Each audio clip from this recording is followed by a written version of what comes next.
Hi there, this is Kevin from RogueDeckBuilder.com, here with a little bit of a rant that you're just going to have to tolerate for a little bit while I get this out of my system. Oh man, MTGO.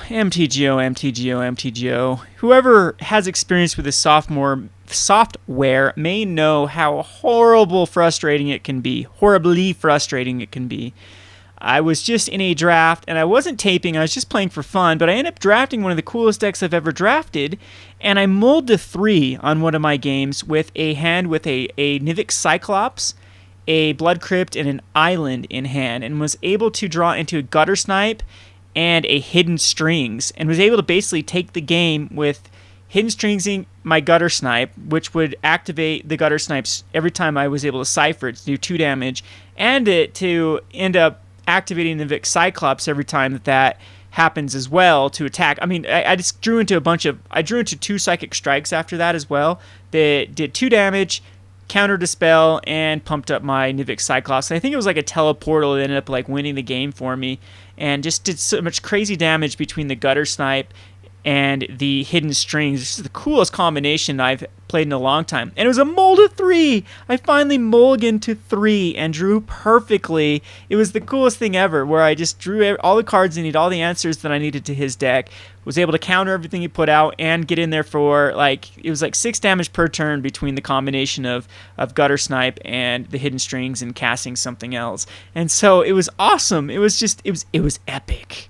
And lo and behold, since I wasn't taping, like Magic the Gathering right here is supposed to tape your games in games, but it did not tape them. I mean, you can see here, like I've played so many games since these games at, earlier this morning, and it only tapes about 15% of them in the replays. And the problem with the limited, if you're in the limited queues, they queue up quite quickly, so the list only has I'd say about 50 games they allow you to scroll through, and those are games that are in process, completed, and in matches right now. So they refresh quite easily. So even after, and right now you can't even do replays in matches, like tournaments that are in progress. So let's say you want to tape a game in between a round, like a replay of a game like I'm doing here. You can't even do that until the tournament's over. So I waited till the end of the tournament. I ended up going 2-1 in the tournament. Really sweet deck, like I said. I'm just going to tape this entire series.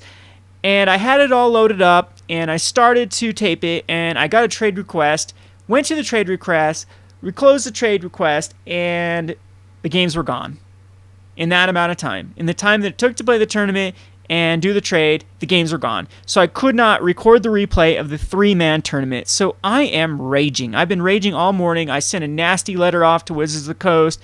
I chewed out an orc, poor orc, because it wasn't his fault. But I'm just so frustrated with how horrible this software can be at times. They gave a Pro Tour invite, if you may know, to Day 9 for his commentary that he has been doing for Magic the Gathering on his own MTGO account and the Duel of the Planeswalkers account, and taping games and whatnot. And Day 9 really got big for his StarCraft commentary, and a lot of that commentary he did was on replays, which are very accessible, very easy to find in StarCraft 2 after you've played a game. It records every game.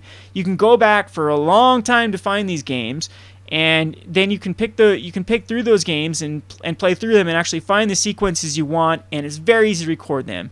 You can't say the same thing about MTGO, and it just frustrates me because, that's how a lot of these YouTube people got big, was they had some great games to work with. And I'm sorry to say, but MTGO, as far as a commentator, as a creator standpoint, is one of the worst games I have ever played. And I've played a lot. I've been in the gaming, and I've gamed my entire life. I've been around this business for quite a while, we'll just say that. I used to play competitive StarCraft, I've played competitive poker, I've played some other, like Dota and some other games semi-competitively, and taped games before, and had never had this problem with software.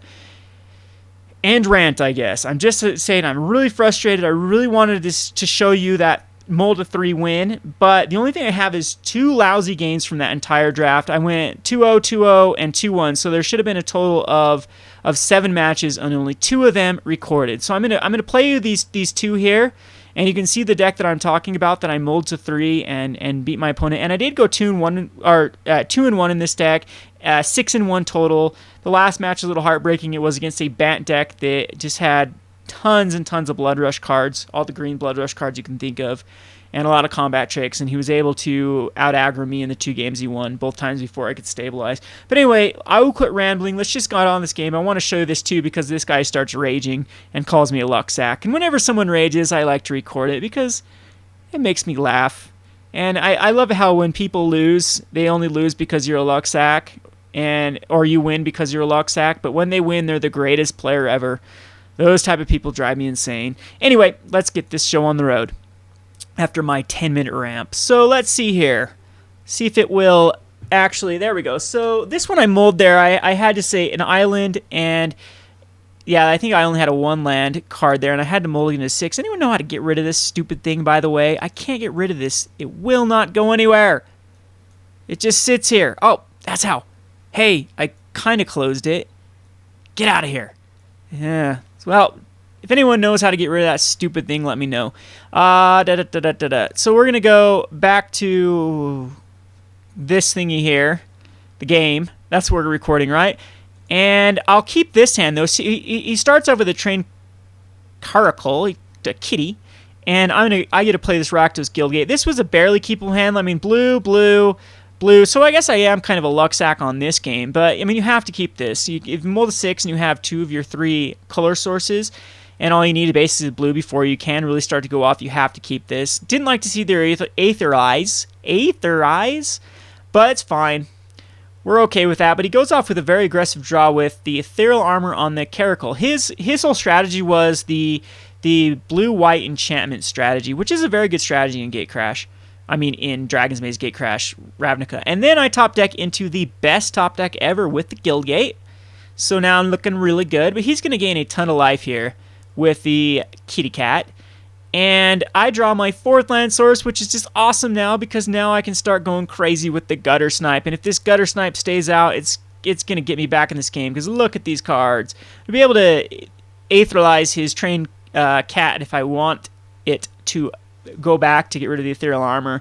And I've got these Call the Nightwing, this is just such a cool interaction. The Cypher on the Gutter Snipe, you keep putting out 1/1 horror tokens and get to do 2 damage every time that happens. So I mean, this dude with Gutter Snipe is going to do 4 damage right off the bat. The Teleportal plus the Call the Nightwing is awesome if we get into a stalemate and then I get a bunch of tokens out, then it'll be great too. So anywho, he decides to attack in again, goes up to 26.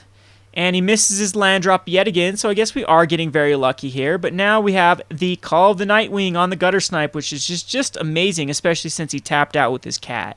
So like I said, it's going to end up doing a total of 6 damage here, the Gutter Snipe is this turn, from the trigger, and we get 2 tokens out of that. So really cool interaction between Call of the Nightwing and Gutter Snipe. Any Cypher card for that matter. In fact, Hidden Strings is just really amazing with the Gutter Snipe. So again, he attacks in. Nothing to see here. Goes up to 22. I'm down to 12. But looking really good. Got the pit fight. If I have to pit fight off a Goblin Electromancer to a cat, I'll do that. It'll be a 2 for 2, so not bad. Get in there with my dudes. Get another Call of the Nightwing token. Throw out an awesome Goblin Electromancer that worked really well. I ended up having 2 Electromancers in this deck. 2 Cyclops in this deck, and these were basically forced to me, but they worked really well because I'm using a ton of instances of sorceries. Got like a Thoughtcast in here. I've actually got the 2 mana, it's the rare from Gatecrash. It's 4 mana and 2 black, and it makes them sack a creature, or makes them sack a creature, sack a permanent, lose a life, and discard a card with Cypher. Really cool card. Anyway, get back to the game. Ramble. So he now is starting to throw out his 3 drops, but he's so far behind, and I think I can actually kill him this turn if I remember correctly. Yeah, so I'm going to cast just Teleportal and Overlord the Teleportal, and that will be perfect damage because it will make him 2, 4, 6, 8, 9, 10, 11, 12, and then from the Teleportal it will do 2 damage, 13, 14, and then the Call of the Nightwing trigger will be 15, 16. I think I'm actually missing a damage because the Gutter Snipe itself will go to a 3-2. So that's, yep, so I just do a ton of damage. I love Teleportal, one of the best cards in Ravnica in my opinion, especially for the Izzet strategy. And Izzet strategy by far is one of my favorite because what happens is if you go Izzet and then Dimir, you leave yourself, like if you go Izzet strategy on the first pack, you can go Dimir or, what's that guild? called Simic in the second pack. Simic, you can go Simic and Gruul in the second pack and Izzet in the third pack, or you can go Dimir in the second pack and Gate Crash, and you'll have Rakdos and Izzet, which work very well with Dimir in the Return to Ravnica, Dragon's Maze, Gate Crash type draft. So that's what I like to go. And yep, so it actually does a perfect 12 damage, and I still would have been able to do another 2 damage with the Call of the Nightwing. So I could have done a total of 18 damage there. So we'll go on to the next match where is that the one where he calls me a luck sack? Nope. Okay, so this is game number 2 against him. And I am on the draw again, and this was definitely a keepable hand with the Goblin Electromancer, and I can basically cast the Psychic Strike. That'll give me some time, and eventually I can cast in this Thought Flare with 1 more mana as long as he doesn't kill the Electromancer. So I'm definitely going to keep this hand, play the Guildgate Forced, and then I will have an Electromancer up next turn. This was kind of a gift, too. People aren't taking these very high priority now that they only sell for 2 tickets, and I think I got this like 4th or 5th pick, and I think it was even later than that, and so it's just kind of like a Guildgate, but it helped fix my lands.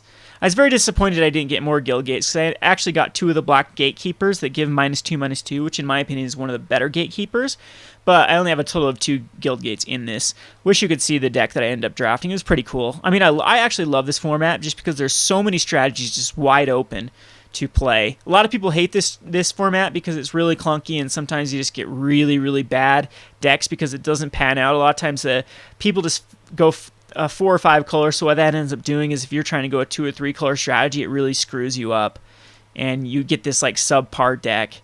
Anyway, back to the game. I will continue to ramble. Stealer's Secret, which is great because I know he's not going to block my Electromancer here. So I will go ahead and attack in with Electromancer and get a free 2 damage, and that way I can leave up this Aetherlize to... Nope, that's what I do this turn, yeah. A Splatter Thug. I forgot I drew into that. So I'll cast a Splatter Thug, not unleash it, and that way he's going to have to figure out a way to deal with the Splatter Thug for his Stealer's Secrets.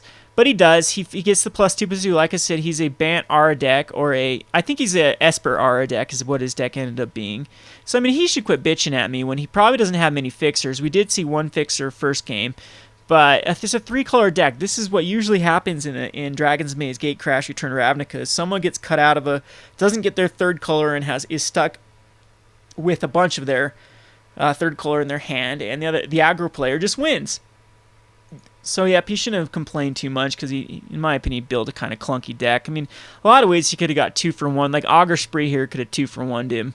A lot of things could 2 for 1 him here. So anyway, just typical Raging Magic players who act like it's the worst thing in the world when they lose. So I'm liking this because I've got Aetherlize, I got Psychic Strike, and Thought Flare as options here.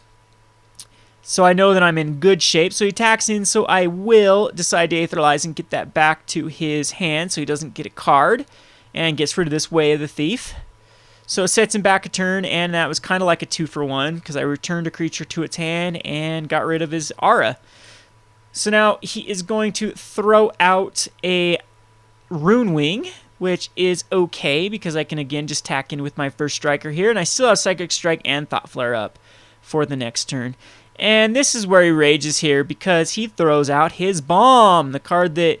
Oh, no, not this turn. It's the next turn. I'll quit spoiling here. Shh, Kevin. Wait for the game. All right, so I will end a turn Thought Flare, which is awesome because I don't care about countering the Simic Flux Mage. It's not that great of a card against my deck. I'm a lot of evasion. Like this Keymaster Rogue is going to get me there, and the Simic Flux Mage isn't really going to do him much, in my opinion. It's just too slow at this point. So Thought Flare, get rid of 2 lands that I did not need. I draw into another land. I got a Throw Parasite, which is really, really cool because it can, on stalemates, the extort damage can actually get me there, and I can start removing counters if I want to. So I do decide to keep my Splatter Thug alive. Maybe that's not the best choice ever, but I do want to get rid of his flying dude as well. So again, it's going to be a 2 for 1 with the Psychic Strike, but then he gets to draw 1 off the Rune Wing. But able to get rid of his little Clue Stone, so he's still cut out of his black mana. And I still am going to keep up the other Psychic Strike, which I'm glad because looky what he has. One of the best cards in Limited, which is the Angelic Skirmisher. Gives a creature either First Strike, Vigilance, Lifelink, all creatures you control for that turn. So it actually activates on your first attack phase, so you could actually attack in here with vigilance or lifelink or flying. Or is there flying? No, vigilance, light. First strike, vigilance, or lifelink. So, yep. Cool card, gets psychic striked like a boss, and he rages, which I'm pretty sure that is the F word there. No, I don't have a filter. I don't know why. I guess it filters the F word no matter what. I won't say it on my YouTube channel because there's little kids listening. Anyway, we are now in very good shape. He can't block either one of these dudes. I can swing in for 4, which I will end up doing. I'll put the parasite out first and tack in. And then we will end up returning the parasite with our key Master Rogue. And now he is in horrible, being at 7, horrible position.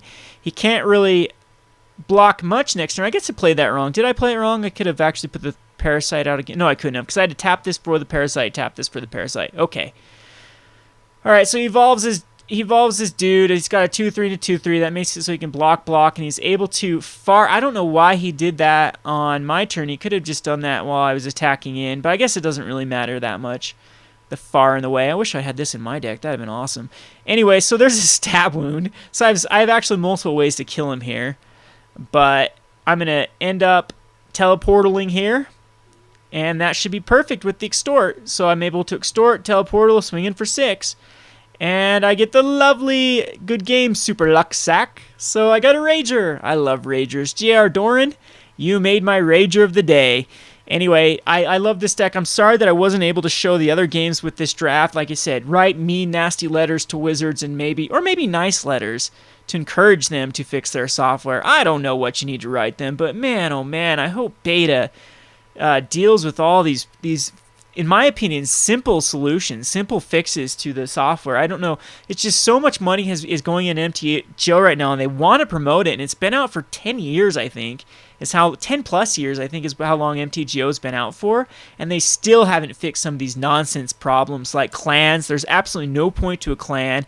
I want to be able to commentate a tournament where I can, as the commentator, have access to both players' hands, like have the hands here, and then have the other person's hand here and just kind of commentate on the game as it's going on. There is no way to do that. It is just very annoying, and yeah, I just need to hush here before I go into rage mode again. Anyway, this is Kevin from RogueDeckBuilder.com. Thanks for watching.